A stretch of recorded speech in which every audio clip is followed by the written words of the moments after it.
तो महान लोगों, कैसे हैं आप सभी लोग। उम्मीद करता हूँ आप सभी लोग स्वस्थ हैं, मस्त हैं, व्यस्त हैं, लगातार ऊर्जावान हैं।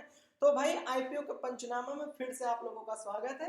लगातार मुलाकात हो रही है क्योंकि 3 दिसंबर से 5 दिसंबर तक 3 आईपीओ आपके साथ आ चुके हैं ना। तो उन तीनों को आप तक पहुंचाना अस्थाना ट्रेडिंग स्कूल की जिम्मेदारी है क्योंकि हमारे यूट्यूब परिवार का आप हिस्सा है। तो आप सभी लोगों को आपके अपने चैनल पर हार्दिक स्वागत और अभिनंदन करते हैं। तो आज हम लोगों को जो बात करनी है वो एक्ट्रेस की बात करनी है, जहाँ पे आईपीओ स्पेशल होने वाला है। आज के भी आईपीओ पंचनामा में हम इस कंपनी को कवर करने वाले हैं। अब आपके दिमाग में चल रहा होगा कि भाई आईपीओ का मतलब सिर्फ स्टार्टअप टेक एफएमसीजी कंपनी, तो नहीं, ऐसा नहीं है।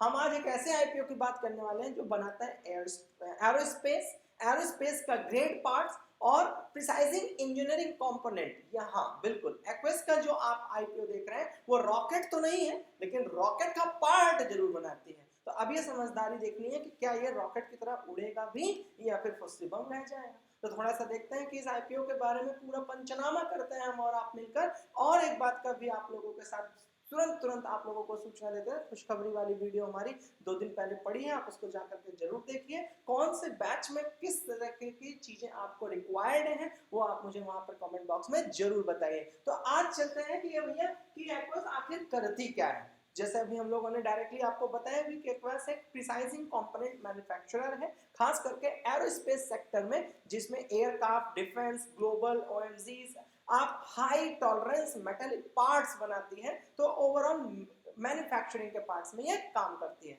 भारत में और ग्लोबल स्तर पर एक वर्टिकली इंटीग्रेटेड मैन्युफैक्चरिंग इकोसिस्टम है, जहां पे machining, forging, surface treatment, assembly आदि सब एक साथ ये काम करती है।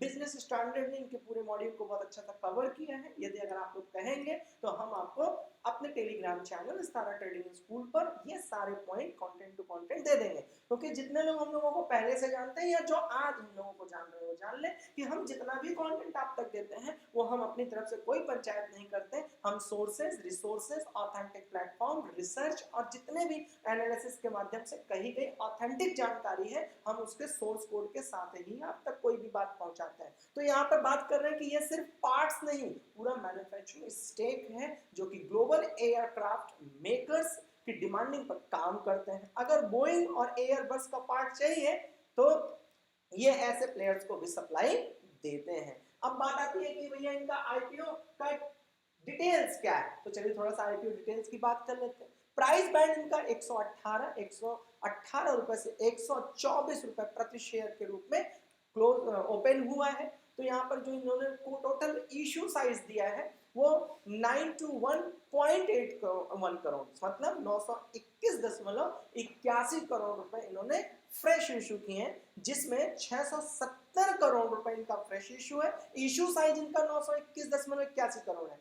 फ्रेश इशू साइज जो है वो 670 करोड़ है और ओएफएस ऑफर फॉर सेल जो है वो 251.8 करोड़ है। तो ओवरऑल इन्होंने इस तरीके से इसको 2 भागों में बांटा है। अगर हम लोग मिनिमम लॉट साइज की बात करें तो 120 शेयर जो है एक लॉट में आपके पास रखे गए हैं, जिसमें आपका लगभग 15,000 रुपए के आसपास का क्या होगा, एक इन्वेस्टमेंट होगा। 14,880 अगर आप अपर कैप 124 रुपए का पकड़ते हैं तो। अगर हम आईपीओ डेट्स की बात करें तो 3 दिसंबर से भाई ये ओपन है, 3 दिसंबर 2025 से, और 5 दिसंबर 2025 तक सब्सक्रिप्शन खुला रहेगा। जितने लोगों को इसमें अपेक्षा है वो लोग वहां पर जाकर पार्टिसिपेट कर सकते हैं, लेकिन रुक के जब तक अस्थाना ट्रेडिंग स्कूल की पूरी ये आईपीओ की पंचनामा ना हो जाए और उसके बाद आप अपने समझ से बेहतरीन तरीके से इसकी रिसर्च करके तब तक डिसीजन ना लें।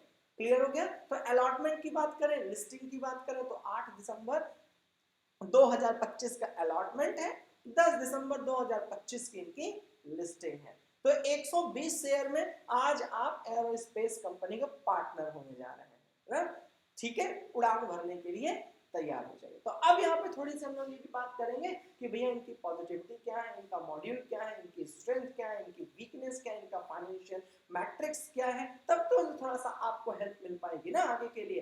तो देखिए अभी इन्होंने जो आपसे आईपीओ ले रहे हैं उस पैसे का क्या करने वाले हैं, तो सबसे पहले थोड़ा सा इसके विषय में हम लोग चर्चा करते हैं। फ्रेश 670 करोड़ का main use capital expenditure, machinery expansion, debt repayment, जो पैसा लिए हैं उसका कर्जा वापस कर देना, एंड जनरल कॉर्पोरेट पर्पस की वजह से इन्होंने इसको ब्रेकअप्स दिए हैं, मतलब इस तरीके से ये खर्च करेंगे, ये उसका ब्रेकडाउन स्ट्रक्चर है। अगर कैपेक्स की बात करें तो सही प्रोजेक्ट पर यूज होगा, डेट घटा तो इंटरेस्ट कॉस्ट कम होगा, मार्जिन सुधरने से स्कोप थोड़ा और बढ़ जाएगा, आईपीओ की वजह से जो ये पैसा कलेक्ट कर रहे हैं इससे या इस तरीके का काम करेंगे। अब इंपॉर्टेंट बात समझिए, एरोस्पेस मैन्युफैक्चरिंग में scale plus modern mechanism plus coating capabilities और वन टाइम डिलीवरी बेहतर होनी चाहिए, और अब तक इस कंपनी ने ठीक ठाक काम किया है, जिससे इनका जो लॉन्ग टर्म कॉन्ट्रैक्ट्स है ना वो मिलते रहेंगे। इसलिए प्रोसीड्स में एग्जीक्यूशन पर इन्होंने बहुत ज्यादा ध्यान दिया हुआ है, और इस चीज को लेकर के ये बहुत सीरियस है। तो थोड़ा सा business standard plus PL capital, इन दोनों ने इनके ऊपर एक अच्छा सा रिसर्च करके आपके पास एडिटोरियल दिया हुआ है। आप चाहेंगे तो अस्थाना ट्रेडिंग स्कूल के टेलीग्राम चैनल पर हम इसको आपके साथ भी साझा कर देंगे ना। तो ऐसा समझ लीजिए कि भैया आईपीओ के जरिए कंपनी जिम तो ज्वाइन करने जा रही है, लेकिन अगर ट्रेनर ठीक ना मिला तो फिर कहानी भी सेट हो जाएगी, और उनकी कहानी सेट होगी तो हमारे जितने भी व्यूअर्स हैं जो उसमें पार्टिसिपेट किए होंगे उनको भी थोड़ा झटका लगेगा। तो इसलिए अब आप उनके पार्टनर हैं तो भैया सुख सुख दुख दुख दोनों में आपको पार्टिसिपेट करना पड़ेगा ना। तो ऐसा तो है नहीं कि सुख सुख हमारा दुख दुख तुम्हारा। तो अब यहाँ चलते हैं थोड़ा सा पॉजिटिव स्ट्रेंथ और एनालिसिस को भी, दोनों लोगों को जितने भी राय हैं जो एनालिस्ट हैं वो क्या कहते हैं और इनकी पॉजिटिव स्ट्रेंथ, इन दोनों को आपस में मैच करके पॉजिटिव स्ट्रेंथ की हम लोग बात करेंगे। तो सबसे पहले कंपनी ग्लोबली रेडी है, हाई एंट्री बैरियर बिजनेस है। हाई एंट्री बैरियर बिजनेस का मतलब अरे भुट्टा की दुकान थोड़ी है कि यहाँ पे कोई खोल रहा हो कि बहुत अच्छी चल रही है तो बगल में हम लगा दिए हमारी भी चलनी शुरू हो गई, तो ऐसा तो है नहीं।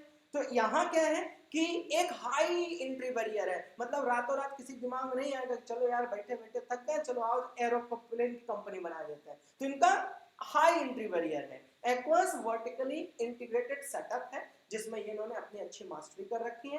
मैकेनिक्स की बात करें तो यहाँ पर इन्होंने मशीनरी को लेकर के फिनिशिंग तक सब इंटरनली बहुत अच्छा इन हाउस मैनेज कर रखा है। मतलब ये एक साधारण फैक्ट्री नहीं कहेंगे साफ साफ भैया, थोड़ा टेक्निकल बड़े मजबूत रहेगी क्योंकि प्लेन एरोप्लेन की बात हो रही है, हवाई जहाज की बात हो रही है ना।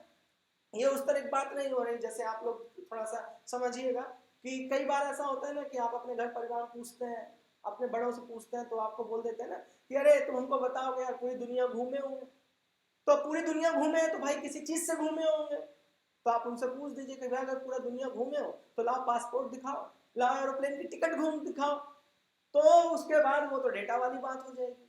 तो इसलिए इस चीज को समझेगा कि हर आदमी यहाँ पे कह पड़ा है कि हम पूरी दुनिया घूमे हैं, लेकिन कौन वाली दुनिया घूमे हैं? बिना टिकट के घूमे हैं, बिना पासपोर्ट के घूमे हैं। तो यहाँ पे डेटा बहुत जरूरी है। तो इस तरीके से ये जो एयरोस्पेस की कंपनी है इसमें ये सारी पंचायत नहीं चलती, यहाँ पर डेटा ड्रिवन काम होना पड़ेगा। मतलब ये कंपनी एक साधारण कंपनी नहीं है, ये सिंपल कंपनी नहीं है, हाई प्रिसीजन मैन्युफैक्चरिंग हाउस है, ग्लोबल OEMs पर काम करने वाली कंपनी है। तो सप्लाई पर बहुत ज्यादा ध्यान रहे, और सप्लाई इतना आसान काम नहीं है, इसमें टाइमिंग का एक बहुत बड़ा काम होता है। इसलिए इनका जो स्ट्रॉन्ग बैरियर है ये इनका स्ट्रॉन्ग बैरियर भी है। तो आगे चल करके मैं बताऊंगा कि ये इनका कहीं ना कहीं एक स्ट्रॉन्ग वीकनेस का भी काम कर सकती है। EBC फाइनेंशियल्स की बात करें और बिजनेस स्टैंडर्ड की बात करें तो उन्होंने इसके ऊपर एक बहुत अच्छा आर्टिकल लिखा है जिसको लेकर के आप लोग वहां पर पढ़ सकते हैं। डाइवर्सिफाइड मैन्युफैक्चरिंग का इनका फुटप्रिंट है, ओवरसीज का इंडिया पैन इंडिया बहुत अच्छा काम है। कंपनी का फुटप्रिंट सिर्फ भारत तक सीमित नहीं है, ग्लोबल प्रेजेंस जो इनकी बहुत अच्छी है, जिससे जो इनका एक्सपोर्ट है वो ऑर्डर मिलते रहते हैं, मतलब कंपनी खलिहर नहीं बैठती है। ग्लोबल डिमांड कैपिटलाइजेशन थोड़ा बढ़ेगा तो जाहिर सी बात है इस कंपनी का भी कैश फ्लो बढ़ेगा। तो मतलब भारत में काम करती है और विदेश में भी काम करती है, तो दोनों जगह अपने टांग फैलाए हुए है। तो अगर हम लोग बात करें कि इसको सबसे अच्छा कौन कवर किया है तो भाई एंडी मनी पे भी काम कर सकते हो, 2B ब्रोकर्स पे भी काम कर सकते हो, ये दोनों लोगों ने इसके ऊपर बहुत अच्छी आर्टिकल लिखा हुआ है। अब अगर हम लोग IPO प्रोसीड्स की बात करें तो इन्होंने डेट रिडक्शन और कैपेक्स को बढ़ाने के लिए बहुत अच्छा काम किया है, जिस पर इन्होंने अपने फंड मैनेजमेंट में भी एक सीरियस नोट इसी बात को लिखा है कि भैया हम IPO से जो पैसा ऐसा आएगा उसको अपने डेट रिडक्शन पे काम करेंगे। देखो भैया एक तो वैसे ही बड़ी कंपनी है, हैवी कंपनी है, जहाज बनाए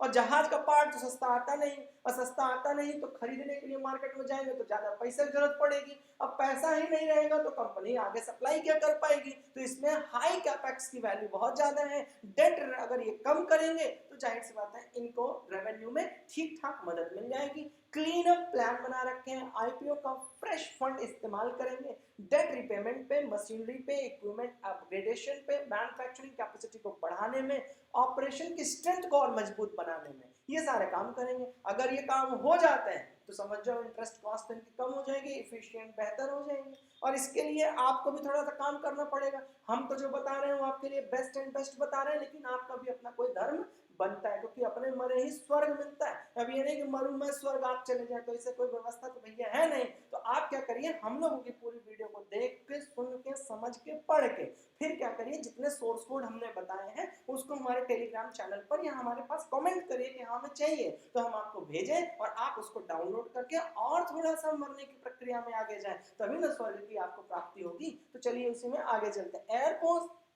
एरोस्पेस डिमांड की बात करें तो ग्लोबल सप्लाई चेन इनकी ठीक ठाक है, तो सप्लाई चेन डाइवर्सिटी पर काम कर ही रहे हैं। भारत इसमें लो कॉस्ट और क्वालिटी ऑफर करता है। भैया भारत का तो काम है कि सस्ता सस्ता दो, अच्छे से अच्छा दो, और आज पैसा नहीं है दे दो, कल दे दे, ये तो सारा व्यवस्था तो यहाँ है ही है। तो यहाँ पर इनको लो कॉस्ट और क्वालिटी ऑफर, इन दोनों में बहुत ज्यादा काम करना पड़ेगा। ऐसे समय में एक्वेस जैसी प्लेयर्स को एक अच्छा मौका मिल सकता है। तो ईबीसी फाइनेंशियल ग्रुप और इकोनॉमिक टाइम्स ने इस बात को कवर किया है कि इनको आगे चलकर के किस तरीके से कितने और अच्छे मार्केट में क्या हो सकती है, अपॉर्चुनिटी मिल सकती है, तो उसको इन्होंने कवर अप किया है।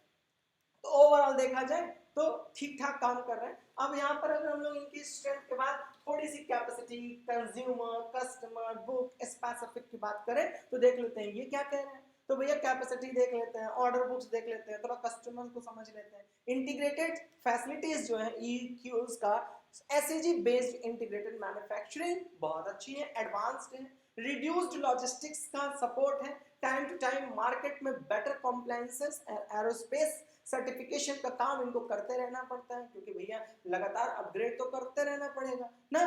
कस्टमर बेस की बात करें तो मैंने आपको बताया कि ग्लोबल प्लेयर के साथ भी इनका काम है, टायर 1 के सप्लाईज भी इनके साथ काम है, बड़े कस्टमर का नाम इनके साथ जुड़ा हुआ है, जिनके रेवेन्यू कॉन्सेंट्रेशन में परसेंटेज में बड़ी भूमिका निभाते हैं। रिसेंट रिपोर्ट्स की बात करें तो आप देखेंगे कि लार्ज कस्टमर बेस इनके साथ काम कर रहा है, जो कि मटेरियल शेयरिंग का काम कर रहा है। तो डबल एज स्वॉर्ड का काम इनका बेहतर चल रहा है। बिग कॉन्ट्रैक्ट है बट डिपेंडेंसी थोड़ी रिस्की है। कॉन्ट्रैक्ट इनके पास बड़े हैं क्योंकि भैया कमाई बड़ा है तो मिलेगा इनको, लेकिन रिस्क भी सही है। ऑर्डर बुक की बात करें तो भाई बैकलॉग सिग्नल्स की बात करें तो पब्लिक नोट में मेंशन्ड है कि साइक्लिक नेचर में एरोस्पेस जो ऑर्डर है वो थोड़ा टाइट होता है प्रोडक्शंस को लेकर के।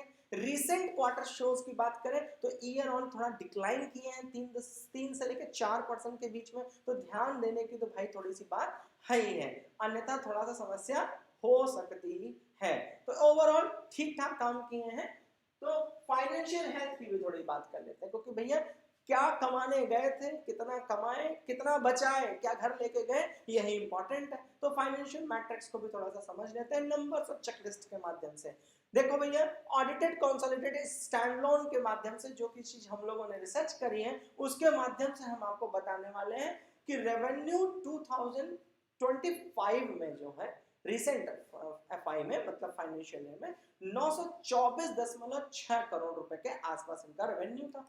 959 से लेकर के 988 करोड़ रुपए तक इनका अपना क्या बना के रखे हैं कि ठीक है भैया इतना रेवेन्यू हमारा है। लेकिन अगर वही हम लोग पैट की बात करें, प्रॉफिट आफ्टर टैक्स, तो भैया नेट लॉस दिए हैं 2025 में अब तक 102 करोड़ रुपए का। तो इसका मतलब है कि अब तक इनका जो प्रॉफिट आफ्टर टैक्स था वो नेट लॉस में है, पैट इनका लॉस में 102 करोड़ रुपए। अगर हम लोग इबिट्टा की बात करें तो भाई इबिट्टा भी प्रेशर में है ड्यू टू स्केलिंग कॉस्ट, क्योंकि इबिट्टा स्केलिंग कॉस्ट की वजह से थोड़ी इंपैक्टेड है।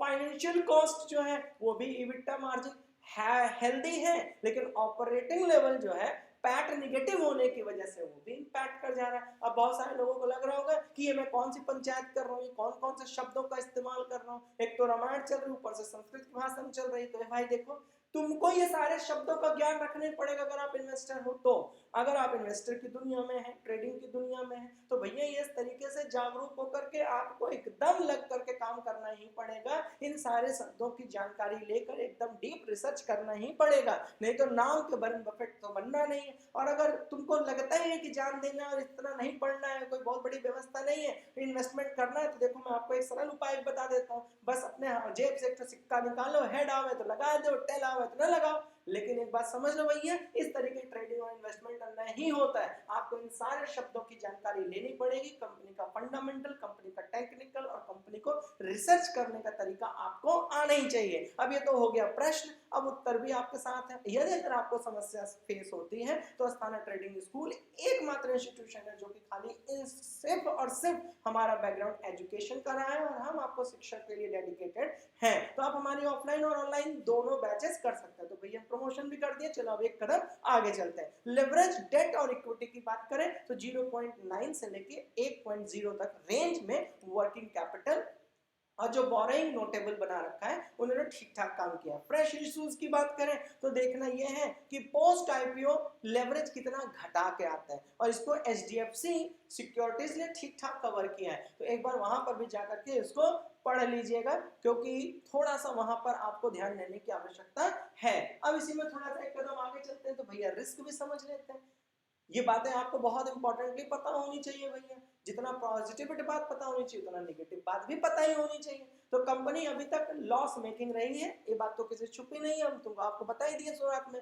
लेटेस्ट फाइनेंशियल ईयर्स को देखिए 2025 को एक्वास ने 102 करोड़ का नेट लॉस बुक कर दिया है। रेवेन्यू देखो तो 2024 से कुछ घटा ही है, स्लाइटली डाउन हुआ है, इतना नहीं डाउन हो गया कि दिले पकड़ के बैठ जाओ, लेकिन स्लाइटली थोड़ा डाउन हुआ है। मतलब प्रॉफिटेबिलिटी अभी आई नहीं है और थोड़ा रेवेन्यू भी घटा है, तो दोनों थोड़ा रेड फ्लैग देता है। और इसको इकोनॉमिक टाइम्स ने कवर अप किया है, वहां से जाकर के थोड़ा सा पढ़ भी लीजिएगा। ऑपरेटिंग प्रॉफिट की बात करें, इबिटा की बात करें तो ठीक है भैया, हैवी इंटरेस्ट है, डिप्रेशन की कॉस्ट झेल रही है, डेट के कारण पैट थोड़ा निगेटिव है। तो इस चीज को भी लेकर के कंपनी के पास एक रेड फ्लैग बना हुआ है, हाई रिस्क बना हुआ है। भाई हाई डेट रहेगा, कर्जा रहेगा, तो भाई समस्या रहेगी, वर्किंग कैपिटल का बर्डन आ जाएगा, डिपेंडेंसी फ्यू बिग कस्टमर्स पे हो जाएगी, थोड़ा कंपनी का बोरिंग बढ़ जाएगी, कर्जा और लेना पड़ जाएगा, कैश फ्लो का कन्वर्जन है वो थोड़ा सा लंबा हो जाएगा। कुछ रिपोर्ट्स तो यहाँ तक कह रही है कि टॉप कस्टमर जो है वो रेवेन्यू डिपेंडेंसी बहुत ज्यादा है इनकी। और कहे न रहे भैया, ऐसा तो है नहीं कि इनके कस्टमर बहुत ज्यादा है। अरे कंपनी अगर एरोप्लेन बनाती है तो इनका कस्टमर भी तो उसी तरीके का ही होगा ना। अब ऐसा तो नहीं हर घर एरोप्लेन बन रहा है, हर घर एरोप्लेन की कंपनी है, तो इसलिए थोड़ा सा इनका कस्टमर बेस भी कम है, तो वहां पर इनकी डिपेंडेंसी होती है और इसी का इम्पैक्ट इनके ऊपर आगे भविष्य में भी थोड़ा पड़ सकता है। अगर हम लोग वैल्यूएशन की बात करें तो आईपीओ प्राइस वर्सेस रिस्क की बात कर लें तो अपर बैंड 124 का है, लेकिन जो गिवन लॉसेस और अनसर्टेनिटी की बात करें तो कुछ जो एनालिस्ट हैं वो कहते हैं कि वैल्यूएशन बड़ी एग्रेसिव रख दी गई है।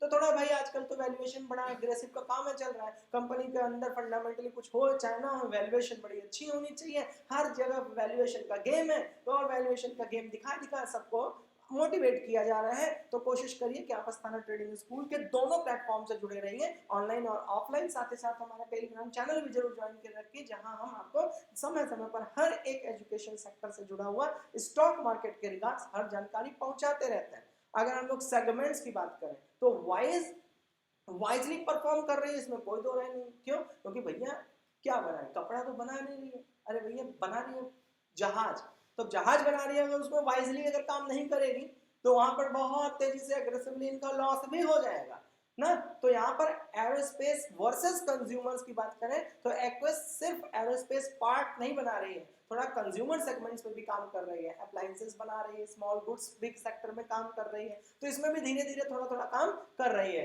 कंज्यूमर सेगमेंट में भी लॉस और लोअर यूटिलाइजेशन इनके दिख रहे हैं, जिससे ओवरऑल बैलेंस जो है ना भाई थोड़ा निगेटिव बना हुआ है और आईएनडी मनी ने इसको कवर किया हुआ है। तो ओवरऑल देखा जाए तो रिस्क तो थोड़ा डीप है, रेड फ्लैग्स के साथ बहुत सारी चीजें चल रही हैं। अगर ये लॉसेस इसी तरह सस्टेन करते रह गए, प्रॉफिटेबिलिटी का रिस्क अगर मेंटेन करते रह गए तो भैया बड़ी समस्या हो जाएगी। ऑपरेटिंग लेवरेज में, इंटरेस्ट में इम्पैक्ट आ जाएगा। इन्वेस्टर्स के पैट ट्रेंड की बात करें तो उनके लिए भी मैनेजमेंट और प्रॉफिटेबिलिटी रोड मैप दिखानी बहुत टफ हो जाएगी।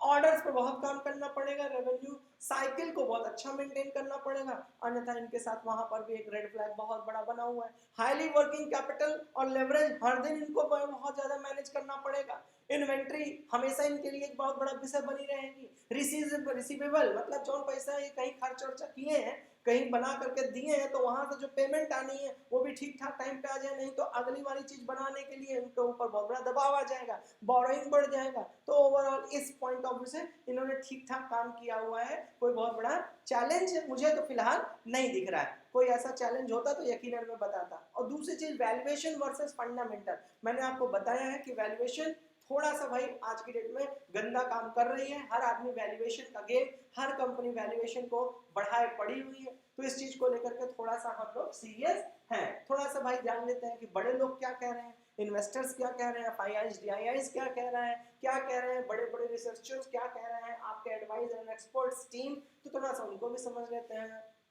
कि भैया वो बताने वाले क्या है। उनका कहना है कि देखो भैया लॉन्ग टर्म इन्वेस्टर्स के पॉइंट ऑफ व्यू से तो ठीक कह रहे हैं। अगर आप भरोसा रखते हैं कि ग्लोबल एरोस्पेस का जो मार्केट है वो कल डिमांड में आएगी, तो इंडियन मैन्युफैक्चरिंग हब बन जाएगा, तो नो डाउट इस पर एक लॉन्ग पोजीशन, लॉन्ग होल्डिंग बनाई जा सकती है। ऐसा मैं नहीं कह रहा हूं, ऐसा आपके जितने भी एक्सपर्ट्स हैं वो कह रहे हैं। आईपीओ के बाद डेट रिडक्शन होगा, इसमें कोई दो राय नहीं है। कैपेसिटी एक्सपेंशन सफल होगा, इसमें कोई दो राय नहीं, क्योंकि ये बोल रहे हैं, कंपनी उसमें मेजर रोल भी कर रही है। तो कंपनी प्रॉफिटेबल मेकिंग ट्रैक की ओर अगर जाती है तो नो डाउट एक यहाँ पर पॉजिटिव अप्रोच हो सकता है। लेकिन उन्होंने एक रेड फ्लैग के साथ कॉशंस भी दिया है कि अगर आप शॉर्ट टाइम लिस्टिंग गेन चाहते हैं तो भाई देखो वॉलेटिलिटी बहुत मिली जुली रहेगी। लॉसेस व हाई रिस्क के कारण लिस्टिंग डे पर भी एक बड़ा जंप आ सकता है, लेकिन इसकी कोई गारंटी तो कोई नहीं देता भाई, गारंटी तो नहीं है। लेकिन एक ऑब्जर्वेशन है कि वॉलेटिलिटी दोनों तरफ बहुत हाई हो सकती